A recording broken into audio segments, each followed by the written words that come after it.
Hi guys, MrRoflWaffles here. We've got a new trailer / extended demo for Vanguard that's just released today that we're going to be taking a look at, and not only admiring it, but also applying it in a zombies context. So no matter whether you're a fan of... or maybe you're just here for the... no nonsense. There's going to be something for everyone in this one, so stick around.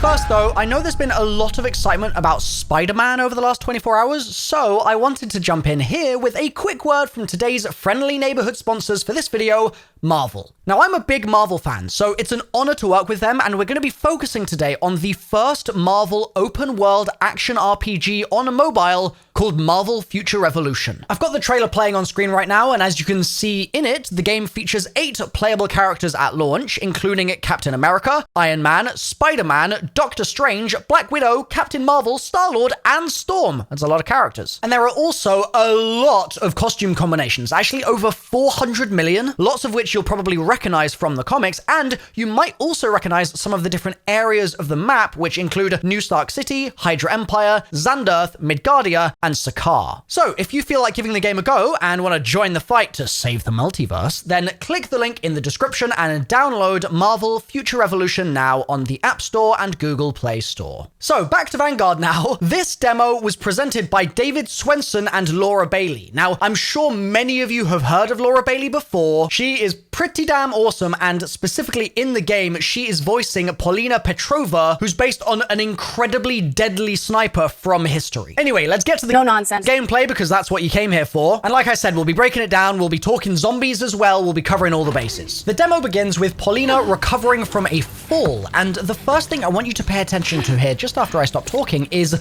the sound.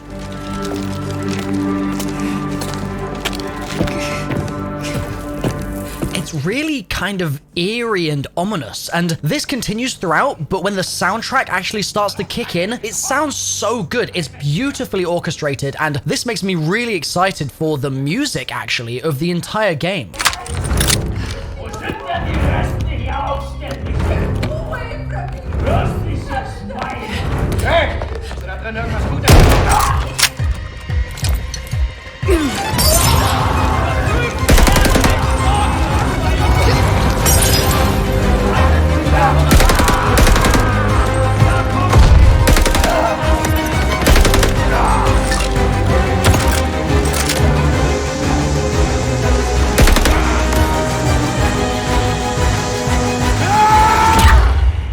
Now, I believe the person responsible for this is none other than Bear McCreary, who worked on the soundtrack for Agents of S.H.I.E.L.D., has done a bunch of film and TV, and also did the score and won a BAFTA for the score for God of War. He's already said in interviews that he's trying to capture the danger and the panic of war, and it sounds like he's doing a good job of that. It does pose a question, though. The beloved Treyarch sound team that have written songs for zombies over the years, that have orchestrated all of those beautiful, haunting melodies that we've kind of come to associate with the game. The round change music, even basic elements of how we play. Are those still gonna be scored by the Treyarch team, or are we gonna have a weird blend of old and new here with Treyarch and Sledge combining and making something that's more of a hybrid? We'll have to wait and see on this one, but what I'm hearing so far is going in a very good direction. Now, speaking of direction, this is probably our best example yet of what the art direction is actually gonna manifest as in-game. We've seen the cinematic trailers, we've seen the pre-rendered cutscenes, stuff like that, but this is gameplay, this is in-engine. And I've got to say, I absolutely adore the way that they have put the world together here, the way that they've decorated the interiors of the buildings, the way that they've strewn books across desks and left bits of rubbish on the floor or furniture in weird places where they shouldn't be because they've been knocked aside while people are fleeing for their lives. I just love all of this environmental storytelling and the craftsmanship, really, that has gone into what these environments look like. It's really pretty, in my opinion. It's really ambient and aesthetic. There's a real kind of vibe to it all. And then we get to this.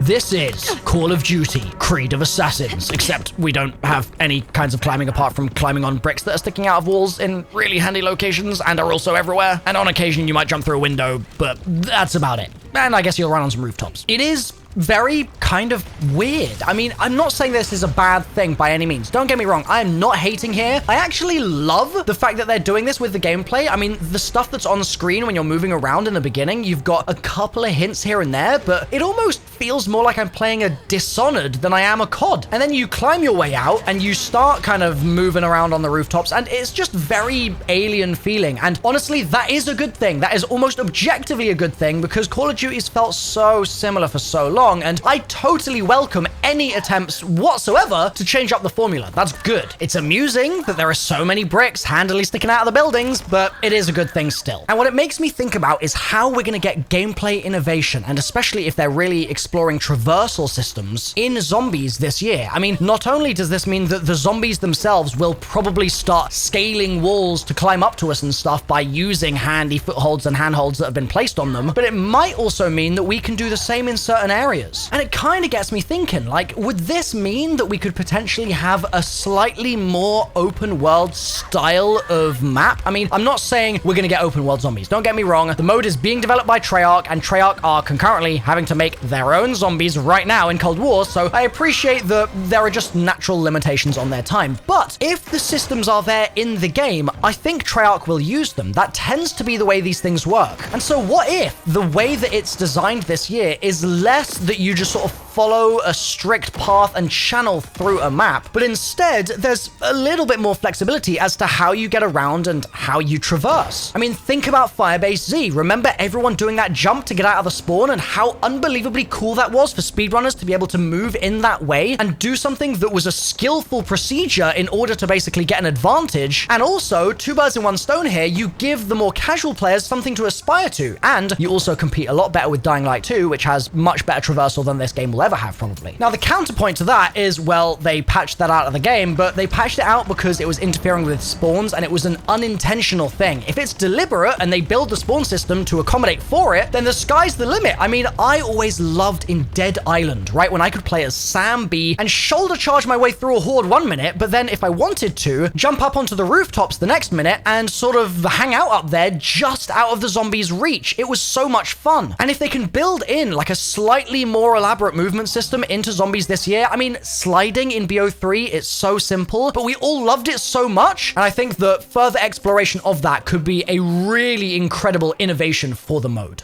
This is a public service announcement. Treyarch, if you're listening to this video, if you're watching this right now, chaining sliding together like in BO3, just bring it back, for God's sake. I'm also really curious to hear what you guys think of the HUD. It's very minimal throughout this entire demo, and granted, it's campaign, so it's sort of always gonna be. But do you like what you see? Leave a comment down below. I think it's also worth having a think back to what we know about the new next-gen consoles this year. So obviously this applied to Cold War as well, but the SSDs in those consoles are one of the bigger kind of selling points compared to just buying a game on old gen. Like, of course, the graphics are better a little bit and stuff like that, but it's SSD load times that are like an actual gameplay feature that you cannot replicate on those previous consoles. And I think we saw that in Cold War manifest as the Dark Ether portals. I think that was one of Treyarch's ways of saying, look, we can load stuff really quickly now, and we can load in entirely new kind of map skins when you go to the Dark Ether and stuff. I think map skin's probably the wrong word, like an alternate texturing of the map, you know what I mean. And they've also been able to do things like expand the size of the maps, which kind of goes back to what I was saying before about slightly more open worldy style environments. Outbreak maps are insane. If you told like 15-year-old me that I'd be exploring a map in zombies that was that big, I would just never have believed you. But it's almost normal now. Like, Outbreak's just kind of normalized it. And we mustn't forget that there's always a chance that what Treyarch does is they say, well, Outbreak's been insanely successful. Let's do something new for a year and really innovate on the Outbreak experience instead of the traditional zombies one. I mean, the whole thing of loading into new areas using those SSDs and loading larger environments sort of perfectly fits that. So some kind of mechanic in the game where we teleport or we go to a new area or the entire world changes around us in a way that it's never done before is something that I probably put pretty high up on the list of things that I think are going to happen, to be honest. And what I've just said is kind of vague, but the potential for it is so massive. Like, we know that we're going to be exploring the origins of Project Endstation and booting up the Collider, for instance, with Dr. Ulrich Vogel and maybe Dr. Strauss as well, or at least that's the working theory. And so it's a perfect candidate for us to activate the Collider and then get sent into the Dark Ether, and the map instantly becomes a totally different map. It wouldn't necessarily have to be Outbreaky where you go to the next map and you can't go back to the previous, but the idea of kind of being thrown into an entirely new dimension potentially, or just a new world, at least for a while, is exactly the sort of spice that I expect Treyarch would be looking for when trying to construct an exciting World War II version of the zombie story. So what do you think of all these ideas that I've shared today, guys? Do I sound like I'm going going totally crazy, or do you think that I'm actually maybe hitting the nail on the head with some of these things? And a reminder, if you want to give Marvel Future Revolution a try, I've got a link in the description that you can click. You can download the game on the App Store and Google Play Store. Give it a go, guys, and let me know what you think. So, thanks for watching. I'll see you next time. Bye for now.